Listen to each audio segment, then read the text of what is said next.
মা বললো গয়া, আমি শুনলাম গোয়া। এই মানা, তোর জামা কাপড় সব ভালো করে গুছিয়ে নে, আমরা পরশুদিন গোয়ায় যাব।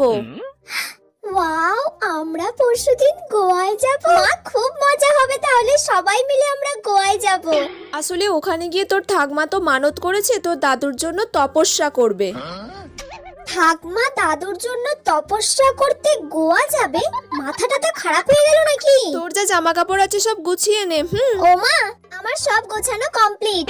বাবা, গোছানো হয়ে গেল এক্ষুনি? কি কি জামা কাপড় নিলি? 3টে ওয়ান পিস নিয়েছি, 2টো শর্টস নিয়েছি, ব্যাস এইগুলোই নিয়েছি।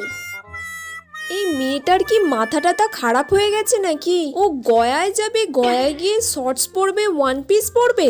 এইসব জামা কাপড় তুই কেন নিয়েছিস? গয়াতে গিয়ে তুই শর্টস পরবি, ওয়ান পিস পরবি? তোর মাথাটা তা খারাপ হয়ে গেছে নাকি? গয়া? আমি তো ভাবলাম গোয়া।